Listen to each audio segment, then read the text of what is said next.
क्रांती news, आवाज सर्वसामान्यांचा। आत्ताच्या क्षणाची सर्वात मोठी बातमी कळवण तालुक्यातील गोळाखाल या गावातून येत आहे आणि ती म्हणजे एका महिलेला अक्षरशः ट्रॅक्टरखाली चिरडून त्या महिलेची हत्या करण्यात आलेली आहे।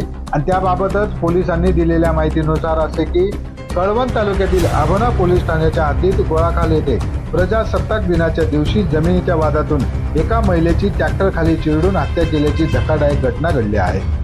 या घटनेने संपूर्ण परिसरात तणावाचे वातावरण निर्माण झाले होते। आभोना पोलिसांनी दिलेल्या माहितीनुसार आज दिनांक 26 जानेवारी रोजी दुपारी 11:30 वाजता शेत गट क्रमांक 217 मधील घरासमोर गोळाखाल येथे राहणाऱ्या पवार कुटुंबियांकडे असलेल्या जमिनीपैकी सुक्रीबाई पवार ही विधवा बहीण आरोपी सुरेश विठ्ठल पवार यांच्याकडे 10 वर्षापासून राहत असल्याने तिच्या वाटणीस आलेली 2 एकर जमीन तोच कसत होता। परंतु सदरची विधवा बहीण 1 वर्षापूर्वी वारल्यानंतर तिच्या वाटणीस आलेली 2 एकर जमीन ही सर्व 4 भावांमध्ये समान वाटप व्हावी म्हणून त्यांच्यात वाद सुरू होते। आज दिनांक 26 जानेवारी रोजी गोळाखाल येथे फिर्यादी देवदास पवार व मयत महिला आणि आरोपी यांचे सर्व नातेवाईक एकत्रित बसून सदर विधवा बहिणीच्या वाटणीस आलेली 2 एकर जमिनीची वाटणी बाबत चर्चा सुरू होती। मात्र त्यावेळी आरोपी सुरेश विठ्ठल पवार याने विधवा बहिणीस सांभाळल्याने तो तिच्या वाटणीची 2 एकर जमीन तो कोणालाच देणार नाही असे सांगून फिर्यादी व त्यांच्या कुटुंबियांशी वाद उपस्थित करून आरोपी सुरेश विठ्ठल पवार, हेमंत सुरेश पवार, नंदू सुरेश पवार, विठाबाई सुरेश पवार, सोनाली हेमंत पवार यांनी आपापसात संगनमत करून गैरकायद्याची मंडळी जमून आरोपी सुरेश विठ्ठल पवार याने आरोपी हेमंत सुरेश पवार यास सांगितले की आपला ट्रॅक्टर आण आणि यांच्या अंगावर घाल असे सांगितले असता आरोपी हेमंत सुरेश पवार याने ट्रॅक्टर आणून फिर्यादी देवदास पवार यांची पत्नी जिजाबाई देवदास पवार यांच्या अंगावर घातल्याने त्यात जिजाबाई देवदास पवार या गंभीररित्या जखमी झाल्या आणि त्यांचा जागीच मृत्यू झाला। तसेच इतर आरोपींनी फिर्यादी व इतर साक्षीदार यांना लाथाबुक्क्यांनी व दगडांनी मारहाण करून जखमी केले। या घटनेतील आरोपी सुरेश विठ्ठल पवार, हेमंत सुरेश पवार, नंदू सुरेश पवार, विठाबाई सुरेश पवार हे नाशिक जिल्हा रुग्णालयात उपचार घेत आहेत। त्या ठिकाणी पोलिसांकडून योग्य तो पोलीस बंदोबस्त नेमण्यात आला आहे।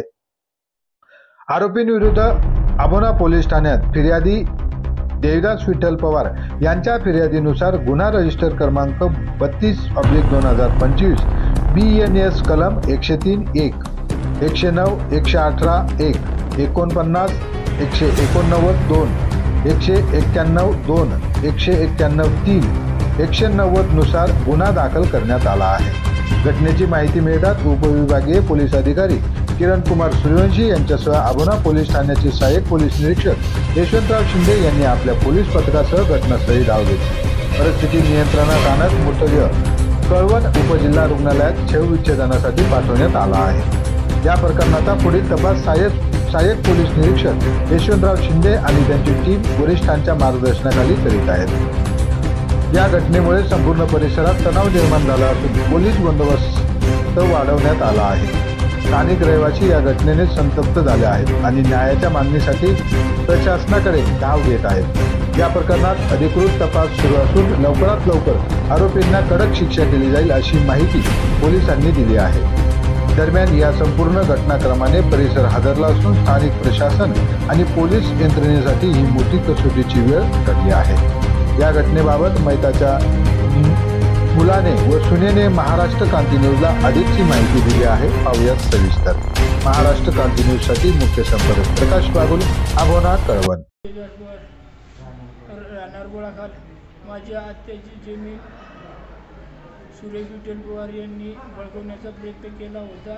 त्यांनी मारहाण केली आणि माझ्या आईला ट्रॅक्टरखाली मारलं, त्यांनी सुरू मारलं।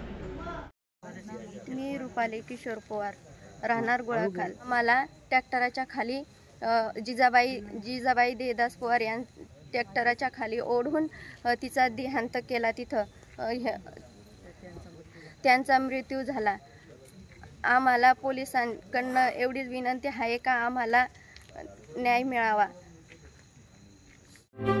अशाच नवनवीन बातम्या पाहण्यासाठी आमच्या महाराष्ट्र क्रांती न्यूज या YouTube चॅनलला लाईक करा, सबस्क्राईब करा आणि बेल आयकॉनला प्रेस करा।